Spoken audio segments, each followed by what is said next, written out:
ಒಂದು ಸುಂದರವಾದ ಅರಣ್ಯ. ಅರಣ್ಯವು ತುಂಬಾ ಹಸಿರಾಗಿತ್ತು. ಹಕ್ಕಿಗಳ ಚಿಲಿಪಿಲಿ ಎಲ್ಲೆಡೆ ಕೇಳುತ್ತಿದ್ದವು. ಎಲ್ಲಾ ಪ್ರಾಣಿಗಳು ಸಂತೋಷದಿಂದ ಇದ್ದವು. ಅರಣ್ಯದಲ್ಲಿ ಒಂದು ಚಿಕ್ಕ ಇರುವೆ ಆಹಾರವನ್ನು ಹೊತ್ತು ನಡೆದುಕೊಂಡು ಹೋಗುತ್ತಿತ್ತು. ಅಷ್ಟರಲ್ಲಿ ಒಂದು ಅಳುವ ಧ್ವನಿ ಕೇಳಿಸಿತು. ಕೆಸರಿನಲ್ಲಿ ಒಂದು ಆನೆ ಸಿಲುಕಿಕೊಂಡಿತ್ತು. ಚಿಕ್ಕ ಇರುವೆ ಆನೆಯನ್ನು ನೋಡಿ ಕೇಳಿತು, ನೀನು ಏಕೆ ಅಳುತ್ತಿದ್ದೀಯಾ? ಅಯ್ಯೋ, ನಾನು ಕೆಸರಿನಲ್ಲಿ ಸಿಲುಕಿದ್ದೇನೆ. ಎಷ್ಟೇ ಪ್ರಯತ್ನ ಮಾಡಿದರೂ ಹೊರಬರಲು ಆಗುತ್ತಿಲ್ಲ ಎಂದು ಆನೆ ಬೇಸರದಿಂದ ಹೇಳಿತು.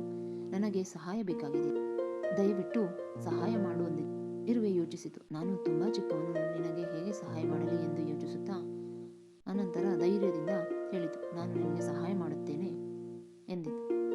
ಇರುವೆ ತಕ್ಷಣ ತನ್ನ ಸ್ನೇಹಿತರನ್ನು ಕರೆಯಿತು.